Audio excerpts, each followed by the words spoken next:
வேமா வாடா. மாப்பிள்ள உன்னதான் தேடிட்டு இருந்தேன். மாப்பிள்ள என்னடா அது இப்படா என்னடா திருதி புண்ணுங்கிட்டு கோயிலுக்குலாம் வேலை பாக்குற மாதிரி பண்ண பாவத்துக்குலாம் புண்ணியம் சேர்க்குறீங்களோ? ஏய் லூசு போயில இப்பெல்லாம் இல்லடா அம்மா நம்ம கோயில வேலை பார்க்கறேன். சரி கல்யாணம் வச்சிருக்கேன் வந்துருங்க. கல்யாணமா? யோ இவனும் இங்க தான் இருக்கானா? கண்டா பிள்ளை வந்துடுறேன். ஓகே போதுமா தம்பி நீ கிளம்பா. அதெல்லாம் வேணாம் எனக்கு ஆள் நிறைய. இவரு தெரியாதரா? நம்ம காலேஜ்ல கெத்தான சீனியர்ரா. இவர அப்புறம் எப்படி 4 பேர் அடிக்கிறது 4 பேரை சுத்தி சிரிக்கிறதெல்லாம் காலேஜோட போயிடும். வெளியில வந்ததுக்கு அப்புறம் வாழ்க்கை நம்மளை சுத்தி அடிக்கும். தபாக்கிறியா? நான் ஒண்ணு வந்து சும்மா வேலை ஆகல. உனக்கு 3 வேளை சோறு போட்டு 30 சம்பளம் கொடுத்தா வேலை ஆகுறேன். இது நான் சௌரியத்துக்கு வந்துட்டு போறேன். என்ன உன் மாமியா விடா நீ அள்ளிட்டு கிளம்பி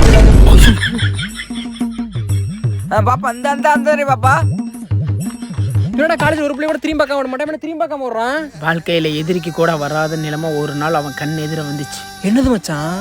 கல்யாணம். அப்ப நீ ஏதோ கல்யாணம் பக்கம் போகல? சே நம்ம அந்த வீடு போகாமலாம் இல்ல, நமக்கு எவளும் கிடைக்கிறது இல்ல. நீ மட்டும் தான் நம்ம காலேஜ் நல்லா படிச்சது. எங்க எவ்வளவு ஆகுற? 40 ரூபா சம்பளம் வாங்குவியா? ஒரே ஒருத்தன் திட்டு வாங்கிட்டு இருக்கான்ல, அவன் தான் அந்த மொத்த பில்டிங்கும் மேஸ்திரி. அவன்கிட்ட தான் கொத்தனாரா வேலை பார்க்குறேன்.